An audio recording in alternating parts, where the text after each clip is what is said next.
खुलुमबाय स्टुडिअ दं आङो राकेश रामसियारि बे समाव बिटिआरनि गाहाय मावफुं सोद्रोमा बिथां प्रमद बर'आ हाग्रामा महिलारि बिथांखौ गोख्रों चेलेन्ज खालामदों।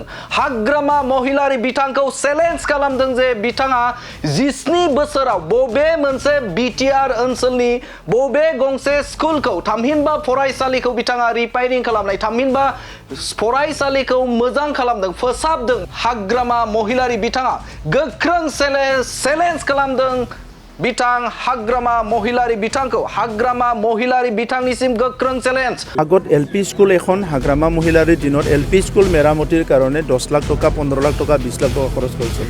আমাৰ সময়ত আমি 1700 স্কুল মেৰামতি কৰিলো 50,000ৰ পৰা আৰম্ভ কৰিছো।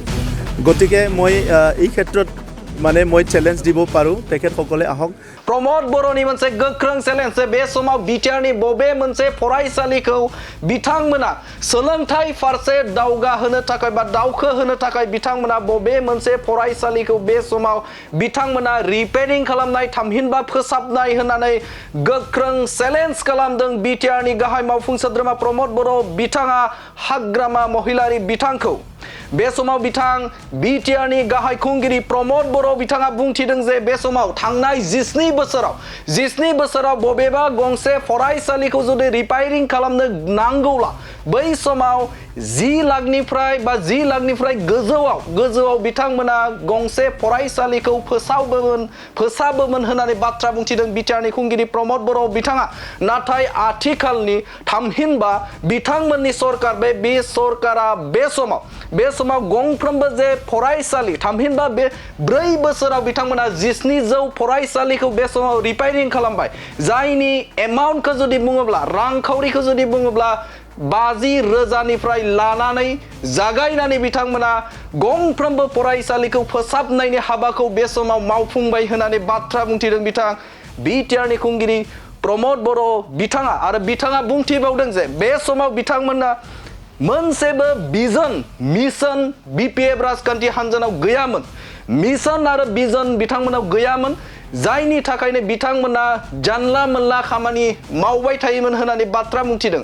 आरो बिथाङा बुंथिदों जे बे समाव बिटिआर खुंथाय गोहोआव थानाय थामहिनबा बिथांमोननि आखायाव 35 फ्लेगशिप प्रग्राम थामहिनबा बे समाव बिजन मिशन आरो बे समाव आसनि दं होननानै बाथ्रा बुंथिदों बिटिआरनि खुंगिरि प्रमद बर' बिथाङा। बायदि हाबाफारिखौ बा बिथांखि लानानै बे समाव रायजो राजाफोरनि सिगाङाव थांगासिनो दं आरो खामानि मावगासिनो दं होननानै बाथ्रा बुंथिदों बिटिआरनि खुंगिरि प्रमद बर' बिथाङा। आरो बिथाङा गोख्रों चेलेन्ज खालामदों बिटिसिनि बारग' चिफ बिथां हाग्रामा महिलारि बिथांनिसिम जे बे समाव बबे मोनसे फरायसालिखौ बिथांमोना खम एमाउन्टजों बा इसेल' रांखावरिजों बिथांमोना फोसाबदोंमोन आंनो दिन्थिफै होननानै गोख्रों चेलेन्ज खालामदों बिटिआरनि गाहाय खुंगिरि प्रमद बर' बिथाङा। আগত এলপি স্কুল এখন হাগ্ৰামা মহিলাৰ দিনত এলপি স্কুল মেৰামতিৰ কাৰণে 10 লাখ টকা 15 লাখ টকা 20 লাখ টকা খৰচ কৰিছিল। আমাৰ সময়ত আমি 1700 স্কুল মেৰামতি কৰিলো 50,000ৰ পৰা আৰম্ভ কৰিছো। গতিকে মই এই ক্ষেত্ৰত মানে মই চ্যালেঞ্জ দিব পাৰো তেখেতসকলে আহক। কোনখন স্কুলখন তেখেতসকলে মেৰামতি কৰিছিলে 17 বছৰ শিক্ষা অনুষ্ঠানৰ ফালে তেখেতসকলে চোৱাই নাছিলে। এতিয়া আমি 4টা বছৰ কমপ্লিট হৈ গ'ল বা 1700 স্কুল আমি ঠিক কৰিলোঁ। গতিকে তেখেতসকলৰ কথাটো তেনেকুৱাই বিৰোধীৰ নামত বিৰোধী।